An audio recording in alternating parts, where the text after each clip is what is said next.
Hello student, welcome to Biology by Neha Patel, Standard 11th, Chapter number 12, ખનિજ પોષણ, lecture number 6.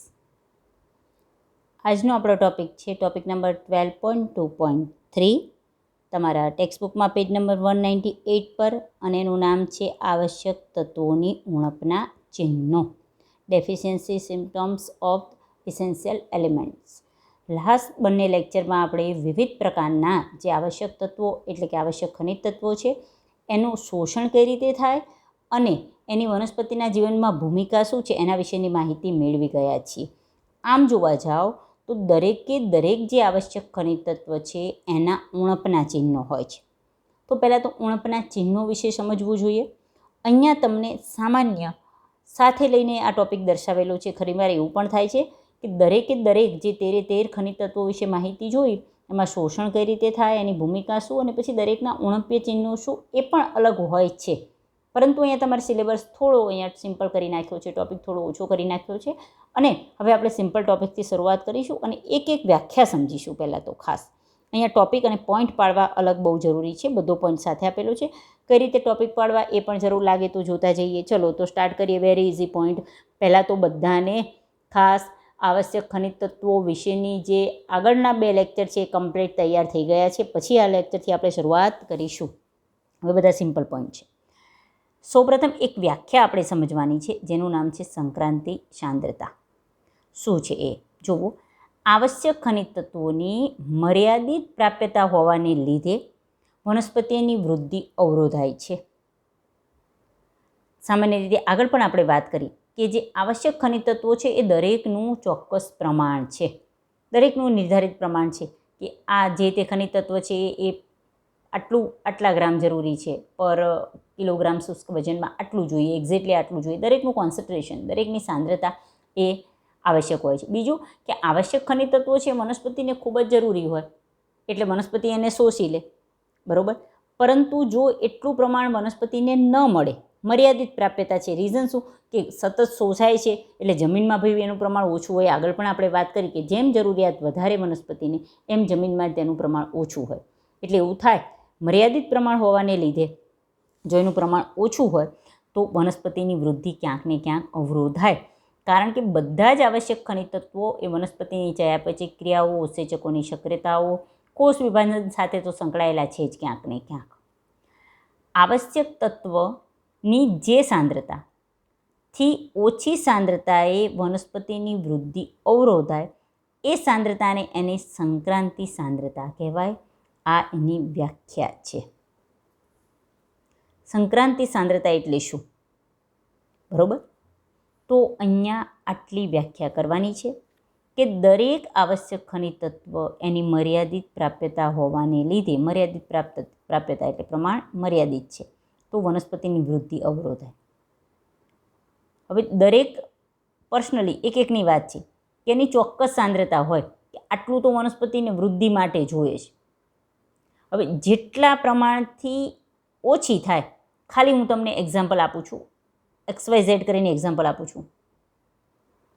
ધારો કે ઉદાહરણ એમનામ લઈએ, ધારો કે કેલ્શિયમ છે તો એનું ટકાવારીમાં જોઈએ તો 12.5% જેટલું પ્રમાણ લગભગ જરૂરી હોય છે વનસ્પતિમાં. હવે શું થાય જુઓ કે કઈ રીતે ખબર પડે કે એમાં, કારણ કે 12.5%થી થોડું પણ પ્રમાણ ઓછું થાય, આટલી સાંદ્રતાથી થોડી પણ સાંદ્રતા ઓછી થાય તો તરત જ વનસ્પતિની વૃદ્ધિ અવરોધાય. તો આ સાંદ્રતા એને એની સંક્રાંતિ સાંદ્રતા કહેવાય, બરાબર. અને બીજી એક વ્યાખ્યા ઉણપ શું છે.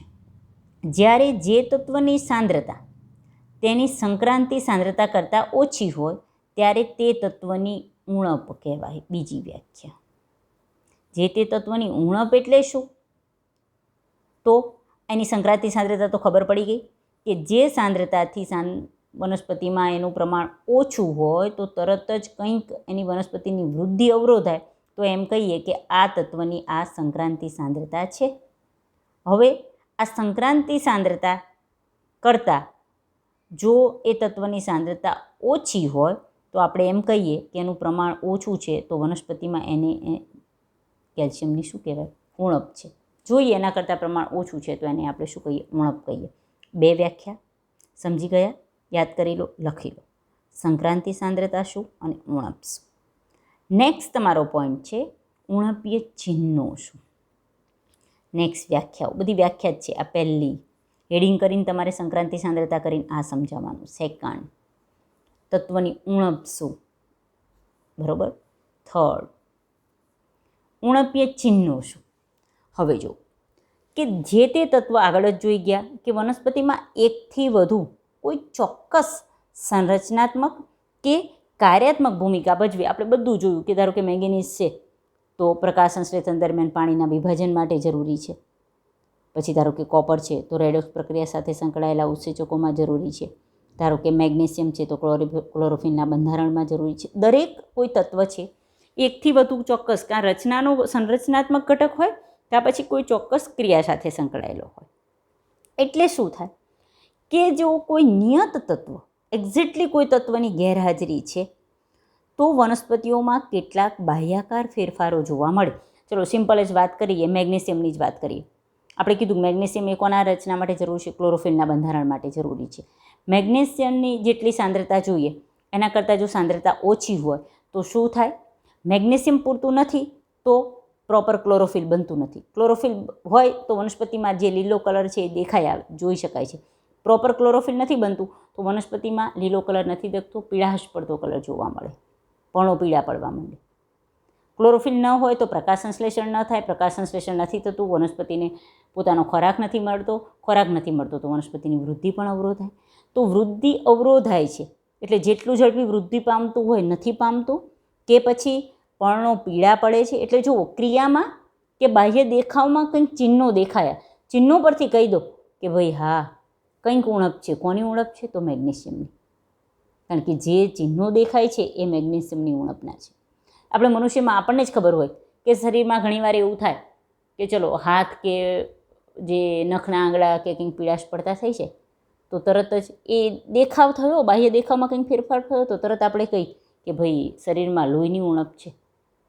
એનો મતલબ કે હિમોગ્લોબિનની ઉણપ છે, બરાબર.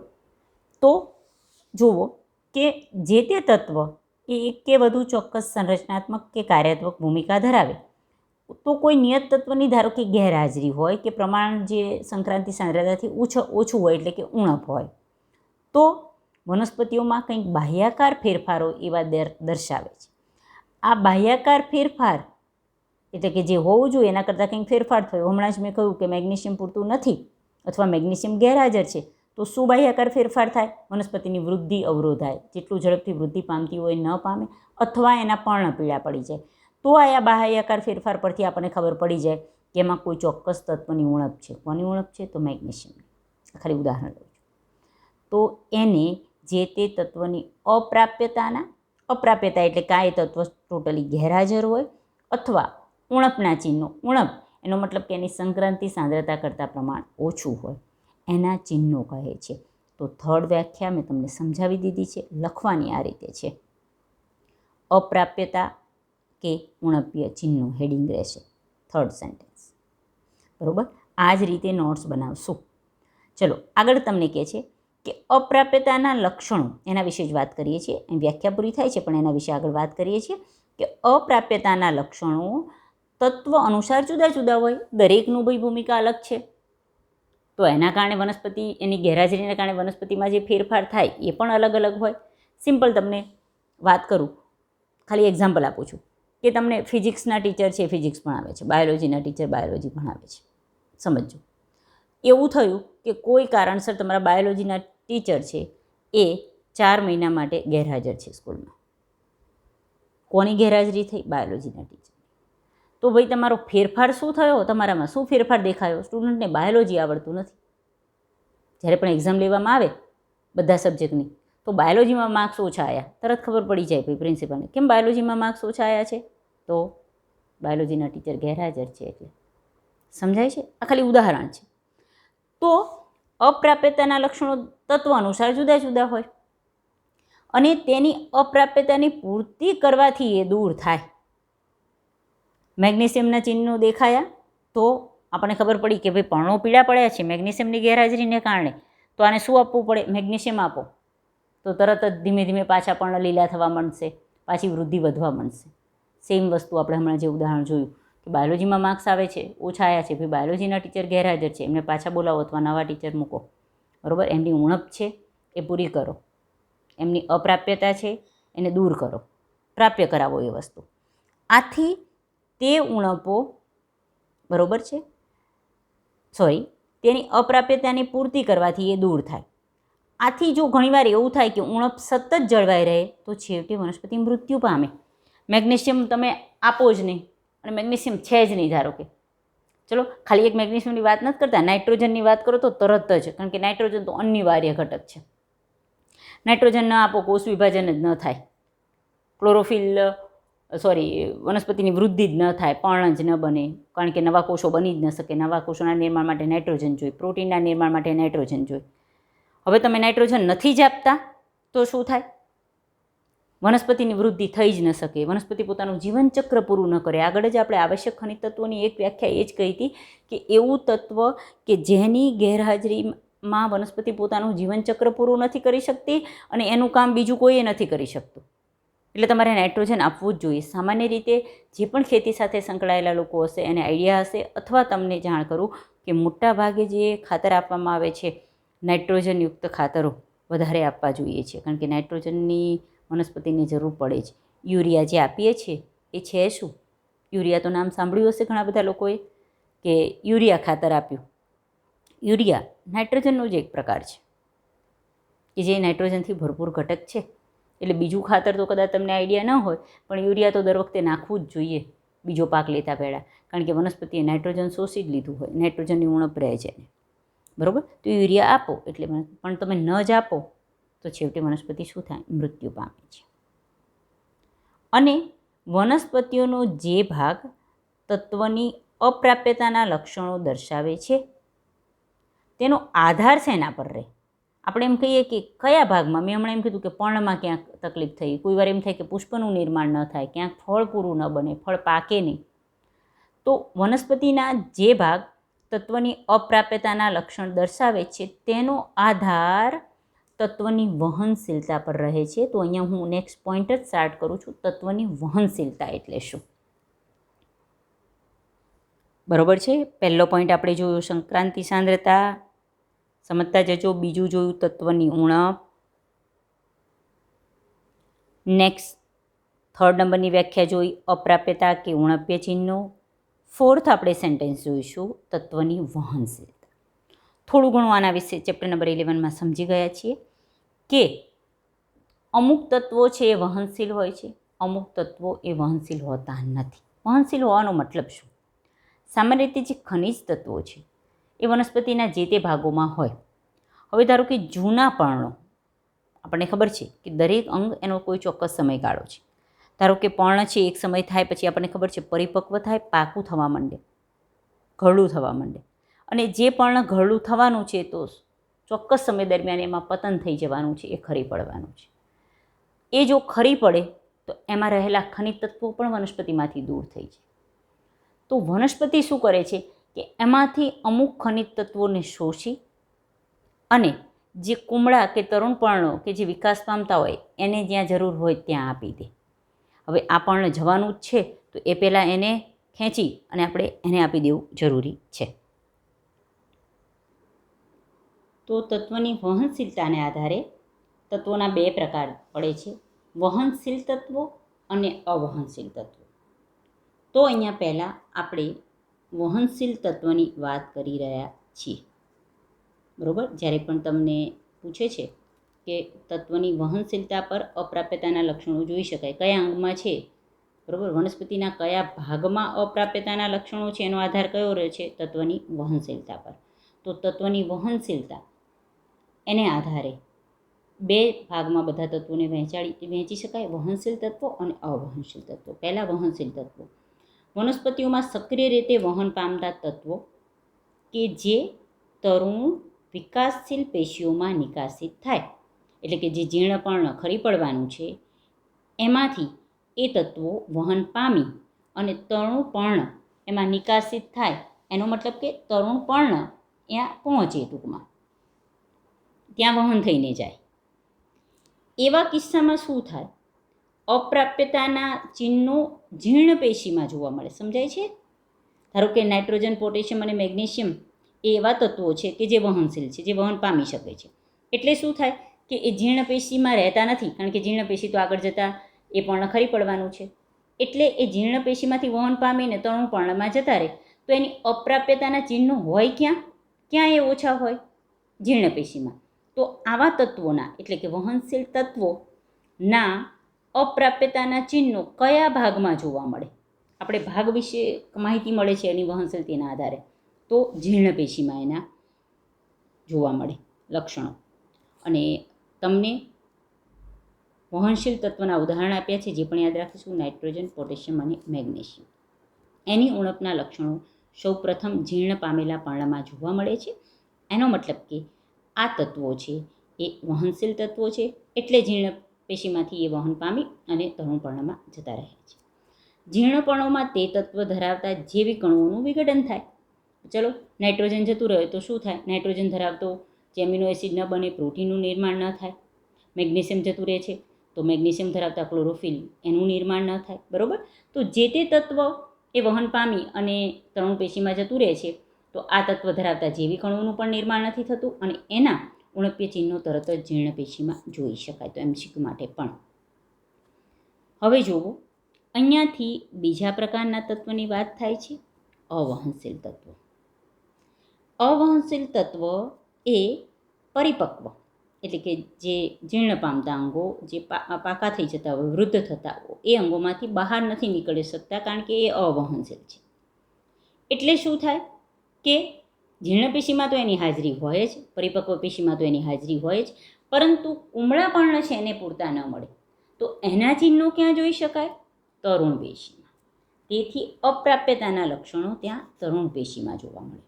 અને આવા બે અવહનશીલ તત્વો કયા છે? સલ્ફર અને કેલ્શિયમ, કે જે કોષનો સંરચનાત્મક ઘટક હોય. કેલ્શિયમ વિશે તો આગળ પણ આપણે સમજી ગયેલા. સંરચનાત્મક ઘટક હોવાને કારણે એવું થાય છે કે એના બંધારણીય રચનામાં જ આવે છે, વહન પામી અને તરુણ પેશીમાં જઈ શકતા નથી. તો સલ્ફર અને કેલ્શિયમ જેવા અવહનશીલ તત્વોની ઉણપ તમને કયા ભાગમાં જોવા મળે? તરુણ પેશી. કારણ કે જીર્ણ પેશીમાંથી વહન પામી જતા જ નથી, એટલે જીર્ણ પેશીમાં તો એનું પ્રમાણ પૂરતું જ હોય છે. બરાબર? આમ તેઓ સરળતાથી છૂટા પડતા નથી. વનસ્પતિમાં ખનિજ પોષણનું આ પાસું કૃષિ વિદ્યા અને બાગાયત વિદ્યા માટે પણ આવશ્યક અને મહત્ત્વપૂર્ણ છે. બરાબર? ઉણપના ચિહ્નો જે જાણતા હોવ અને કયા અંગમાં ઉણપના ચિહ્નો જોવા મળે છે, કયા ખનિજ તત્વનો ઉણપ છે, તો એનો તમે ઉપયોગ કરી જે તે ખાતર આપી શકો અને તરત જ ઉણપના ચિહ્નો દૂર કરી શકો અને વનસ્પતિની સારી વૃદ્ધિ પણ કરાવી શકાય છે. ચલો, નેક્સ્ટ એક અલગથી આપણે આ પોઈન્ટ આમ તો અહીંથી સ્ટાર્ટ કરી શકીએ. અલગથી એક પોઈન્ટ કે વનસ્પતિ દ્વારા દર્શાવાતી ઉણપોના નામ અને એના માટે જવાબદાર તત્વો જણાવો. આપણે આગળ પણ દર્શાવ્યું કે એક એક તત્વની અલગ અલગ ઉણપ નથી જોતા, પણ મોસ્ટ કોમન વનસ્પતિમાં ખનિજ તત્વોના ઉણપના કારણે આવા કંઈ ચિહ્નો જોવા મળે. ઉણપ્ય ચિહ્નો. ઉણપ્ય ચિહ્નો એટલે કે એવા બાહ્યાકાર ફેરફારો કે જે તત્વની સંક્રાંતિ સાંદ્રતા કરતાં પ્રમાણ ઓછું હોય કે તત્વની ગેરહાજરી હોય તો જોઈ શકાય એ. બરાબર? તો વનસ્પતિ દ્વારા જે ઉણપ્ય લક્ષણો હિડિંગ કયા હોય? તો પહેલાં તો લિસ્ટ જોઈ લો. ક્લોરોસિસ, નેક્રોસિસ, વનસ્પતિની કુંઠિત વૃદ્ધિ, ક સમયે પર્ણો અને કલિકાઓનું ખરી પડવું, એટલે ક સમયે પર્ણપતન અને કલિકાપતન પણ કહેવાય, અને કોષ વિભાજન અવરોધાય. બરાબર? પહેલાં તો આ 5 ઉણપ્ય લક્ષણો કોમન વનસ્પતિઓ દ્વારા, કોમન વનસ્પતિ નહીં, એટલે વનસ્પતિઓ દ્વારા કોમન આ લક્ષણો જોઈ જ શકાય ઉણપ્ય ચિહ્નો તરીકે. કોઈ પણ ખનિજ તત્વની ઉણપ હોય તો આવું તો કંઈક લક્ષણ દેખાય જ મોટા ભાગે. કયું? છતાં પણ આપણે સ્પેશિયલ જોઈશું કે એમાં કયું લક્ષણ દેખાય એ. ક્લોરોસિસ, નેક્રોસિસ, વનસ્પતિની કુંઠિત વૃદ્ધિ. વૃદ્ધિ કુંઠિત એટલે કે જેટલું વિકાસ થવો જોઈએ એવું ન થાય, એમ વામન વનસ્પતિ ઝીણી રહે, નાની રહે, પર્ણય નાના રહે, વનસ્પતિ એ નાની રહે, તો એને વનસ્પતિની કુંઠિત વૃદ્ધિ કહેવાય. ક સમયે પર્ણપતન યોગ્ય સમય તો થાય જ છે, પરિપક્વ થાય પછી તો પર્ણ ખરી જ પડે. કલિકા પણ ચોક્કસ સમય થાય તો ખરી પડે, પણ ક સમયે પર્ણ પરિપક્વ ન થયું હોય એ પહેલાં પર્ણો કે કલિકાનું ખરી પડવું અને કોષ વિભાજન અવરોધાવું. પહેલાં તો આ 4-5 વનસ્પતિના ઉણપ્ય લક્ષણો છે. એક એક હવે અલગથી સમજવાનું છે, એટલે નીચે તમારે હેડિંગ આપવાનું છે. ક્લોરોસિસ શું છે. અહીંથી ક્લોરોસિસ માટેની માહિતી સ્ટાર્ટ થાય છે. ક્લોરોફિલનો ઘટાડો કે વ્યય થવાથી પર્ણો પીળા બને તો એને ક્લોરોસિસ કહેવાય. શા માટે ક્લોરોસિસ એ સામાન્ય રીતે જોવા મળતી વનસ્પતિના ઉણપીય લક્ષણો છે કે જેમાં પર્ણો પીળા પડવા લાગે. પર્ણો કેમ પીળા પડે? ક્લોરોફિલમાં ઘટાડો થાય કે ક્લોરોફિલ વ્યય થવાથી પર્ણ પીળા પડવા, એ ઉણપીય લક્ષણ એને ક્લોરોસિસ કહે છે. ચલો, આ લક્ષણ કોના કારણે સર્જાય એ પણ યાદ રાખશું. તો nitrogen, potassium, magnesium, sulphur, Fe, manganese, zinc અને મોલિબ્ડેનમ. બરાબર, એના કારણે આ ઉણપ સર્જાય છે. તો આ એક ક્લોરોસિસ માટે થયું. અહીંથી બીજું સ્ટાર્ટ થાય છે, નેક્રોસિસ. એટલે કે તમને પહેલાં કોના કારણે નેક્રોસિસ થાય છે એ દર્શાવી દીધું છે. બરાબર છે. કેલ્શિયમ, મેગ્નેશિયમ, કોપર અને પોટેશિયમની ઉણપને કારણે નેક્રોસિસ થાય છે. નેક્રોસિસ એટલે પેશીનું મૃત્યુ, ચોક્કસપણે પર્ણની પેશીનું મૃત્યુ થવું. એટલે કે પેશીનું મૃત્યુ થવું એટલે કે એનો નાશ થવો, પેશી નિર્માણ જ ન થાય તો એને નેક્રોસિસ કહેવાય. અને એમાં પણ ખાસ કરીને પર્ણની પેશીનું નાશ થવું તો એને નેક્રોસિસ કહે છે. કોના કારણે નેક્રોસિસ થાય? તો આ જે 4 ખનિજ તત્વો આપ્યા છે એની ઉણપના કારણે. બરાબર છે. અહીંથી 3rd નંબરની ઉણપ. જો આપણે ક્લોરોસિસ, નેક્રોસિસ જોયું. હવે અહીંયા કોષ વિભાજન અવરોધાય એના વિશેની વાત કરે છે. તો અહીંયા તમને કહે છે નાઇટ્રોજન, પોટેશિયમ, સલ્ફર તેમજ મોલિબ્ડેનમનો અભાવ હોય કે એનું ઓછું પ્રમાણ હોય, એટલે કે એની ઉણપ હોય તો એના કારણે કોષ વિભાજન અવરોધાય છે. 3rd નંબર, કોષ વિભાજન અવરોધાય એના વિશે, કારણ કે આ બે શબ્દ ક્લોરોસિસ ને નેક્રોસિસ તો નવા છે એટલે તમને સમજાવવા જોઈએ. બાકી કોષ વિભાજન અવરોધાવવું એટલે કે કોષ વિભાજન થવું નહીં, અટકે આ પ્રક્રિયા, વૃદ્ધિ અવરોધાય એના કારણે તમે સિમ્પલી કહી શકો. ચલો, 4th નંબરનું પુષ્પ સર્જન વિલંબાય. હવે સામાન્ય રીતે પુષ્પ એ વનસ્પતિનું પ્રજનન અંગ છે. યોગ્ય સમયે પુખ્તતાએ વનસ્પતિમાં પુષ્પનું નિર્માણ થાય તો યોગ્ય સમયે ફળ બને, યોગ્ય સમયે બીજ આપે, તો ખેડૂતો માટે પણ યોગ્ય સમયે એનો પાક લઈ લેવો જરૂરી છે. પણ હવે પુષ્પસર્જન જે સમયે પુખ્તતાએ પહોંચી ગયા હોય પણ પુષ્પસર્જન ન થતું હોય તો એને એક ઉણપને કહેવાય પુષ્પસર્જન વિલંબાય છે. તો એ કોના કારણે થાય છે? નાઇટ્રોજન, સલ્ફર તેમજ મોલિબ્ડેનમની સાંદ્રતા જો ઓછી હોય તો વનસ્પતિમાં પુષ્પસર્જન વિલંબાય છે. તો આપણે ઉણપીય લક્ષણો કોમન આવા 5 લખીશું, પછી હેડિંગ ક્લોરોસિસ આપીશું. ક્લોરોસિસ એટલે શું અને કોના ઉણપને કારણે ક્લોરોસિસ થાય છે. નેક્રોસિસ એટલે શું, કોના ઉણપના કારણે થાય છે. કોષ વિભાજન અવરોધાય કોની ઉણપના કારણે. પુષ્પસર્જન વિલંબાય કોના કારણે. આ રીતે તમારે બધા પોઈન્ટ લખવાના છે. બરાબર. હવે તમને એક વસ્તુ કહે છે કે ઉપરયુક્ત વર્ણનથી તમે એ તો જોઈ શકશો કે કોઈ પણ તત્વની ઉણપને કારણે ઘણા બધા લક્ષણો જોવા મળે. અને આ એક સરખા લક્ષણો ઘણીવાર એવું થાય, જો કોઈ એક તત્વ આપણે આગળ જોયું, આગળના જે 2 લેક્ચરમાં, કોઈ એક તત્વની ઉણપ હોય તો તમે સમજી શકો કે એના જે પણ ભૂમિકા હોય એ બધા ઉણપીય લક્ષણો જોઈ શકાય. અને ઊંધું પણ થાય કે એક સરખા લક્ષણો, બરાબર, એક કે ઘણા બધા વિવિધ તત્વોની ઉણપથી સર્જાય. ધારો કે ક્લોરોસિસ છે તો એના થવા માટે શું થાય? આ બધા ઘટકોની ઉણપથી ક્લોરોસિસ થાય. લક્ષણ એક જ, એકથી વધુ ખનિજ તત્વોને કારણે થાય. અને એક ખનિજ તત્વને કારણે એકથી વધુ લક્ષણો પણ જોઈ શકાય ઉણપીય.